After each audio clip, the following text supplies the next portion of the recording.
aqui nesse caso tratando-se de espíritos bem lúcidos, porque foram escolhidos pelo próprio Jesus, com certeza Jesus sabia da capacidade de cada um. Mas cada um narra de acordo com a sua ótica e traz informações muito preciosas, quando a gente faz comparação entre uma e outra. E logo obrigou os seus discípulos a subir para o barco e passar adiante, para outra banda, a Betsaída, enquanto ele despedia a multidão. E tendo-os despedido, foi ao monte a orar.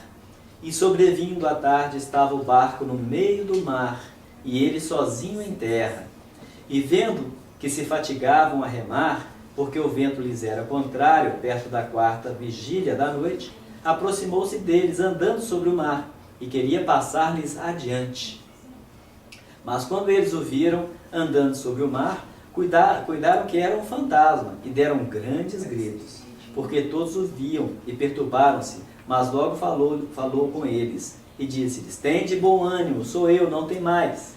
E subiu para o barco para estar com eles, e o vento se aquietou, e entre si ficaram muito assombrados e maravilhados, pois não tinham compreendido o milagre dos pães, antes o seu coração estava endurecido. E quando já estavam na outra banda, dirigiram-se à terra de Genezaré, e ali atracaram, e saindo eles do barco, logo o conheceram, e correndo toda a terra em derredor, começaram a trazer em leitos, aonde quer que sabiam que ele estava, e os que se achavam enfermos, e onde quer que entrava, ou cidade, ou aldeias, ou no campo, apresentavam os enfermos nas praças, e rogavam-nos que deixasse tocar ao menos na orla de seus vestidos. E todos que tocavam saravam. Esse é Marcos? Esse é Marcos. Agora João... Marcos não fala então que Pedro... Não. Ele não menciona que Pedro quis por isso que a gente andar observa que cada um traz uma ótica que ele acha que é mais importante. Hã? Não, Lucas não tem esse comentário. É Lucas ou Mateus, o primeiro que você viu? Primeiro Mateus, o segundo Marcos. E agora João. João comenta pouquíssimo, são apenas 4 versículos. Vejam que interessante.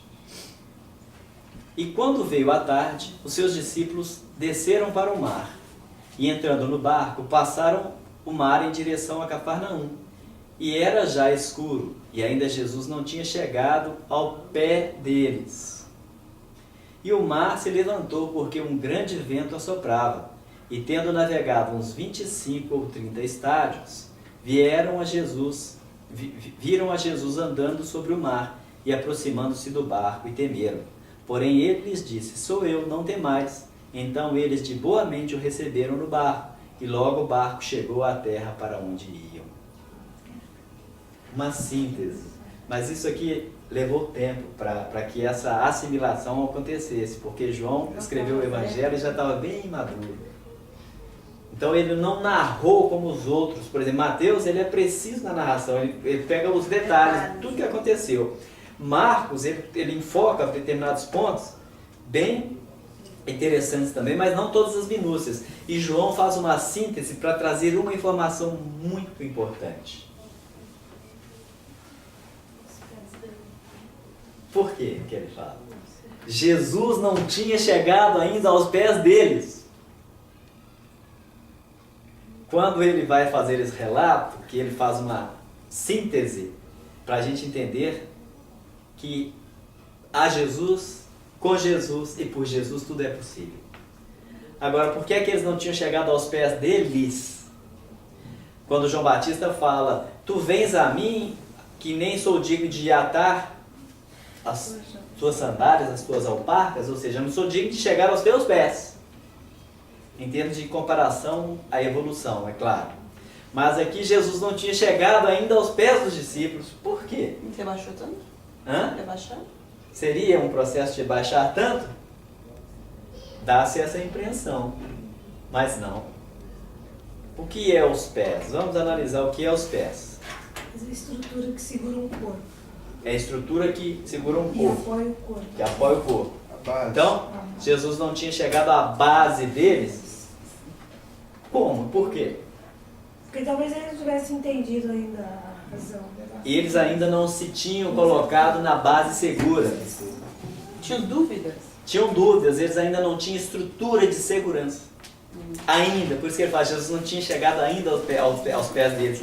Quando João escreve o Evangelho, todos eles já tinham dado testemunhos de apostolado, porque naquele tempo eles eram discípulos, aprendizes.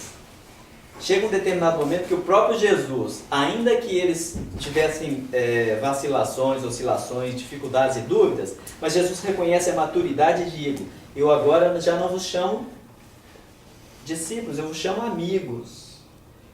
E aí então eles recebem, principalmente depois da partida de Jesus, a responsabilidade apostolar. Agora é com vocês. Apostólico, após o trabalho que Jesus legou, haveria continuidade com aqueles que foram aprendizes e se tornaram apóstolos. Perceba que interessante, nesses versículos. Nós estamos nessa conquista de apoiarmos a nossa base sobre a palavra e o ensinamento de Jesus. Quando nós estivermos efetivamente e afetivamente consociados a isso, a nossa estrutura de segurança será completa. Por isso que o Espírito Superior, ele não teme nada, ele não tem mais temor. Ele já se permite estar dentro da lei de amor e, obviamente, a sua fé é. Então, gente, vamos voltar aqui ao estudo do miudinho. Fica mais fácil para a gente ir na sequência pela observação do versículo. E logo ordenou Jesus que os seus discípulos entrassem no barco e fossem adiante para outra banda, enquanto despedia a multidão. E despedida a multidão, subiu ao monte para orar à parte. E chegando já à tarde, estava ali só. E o barco estava já no meio do mar, açoitado pelas ondas, porque o vento era contrário. Mas à quarta vigília da noite, dirigiu-se Jesus para eles, caminhando por cima do mar.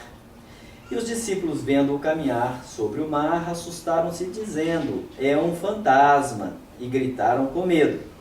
Jesus, porém, lhes falou logo, dizendo: tende bom ânimo, sou eu, não temais. E respondeu-lhe Pedro, e disse: Senhor, se és tu, manda-me ir ter contigo por cima das águas. E ele disse: vem. E Pedro, descendo do barco, andou sobre as águas para ir ter com Jesus. Mas, sentindo o vento forte, teve medo, e começando a ir para o fundo, clamou, dizendo: Senhor, salva-me. E logo Jesus, estendendo a mão, segurou-o e disse-lhe: homem de pouca fé, por que duvidastes? E quando subiram para o barco, acalmou o vento. Então aproximaram-se os que estavam no barco e adoraram-no, dizendo: és verdadeiramente o Filho de Deus. E tendo passado para a outra banda, chegaram à terra de Genezaré. E quando os homens daquele lugar o conheceram, mandaram por todas aquelas terras em redor e trouxeram-lhes todos os que estavam enfermos, e rogavam-lhe que ao menos lhes pudesse tocar a orla do seu vestido, e todos que a tocavam ficavam sãos. Vamos fazer a leitura da outra, para fazermos uma comparação da visão de cada um deles.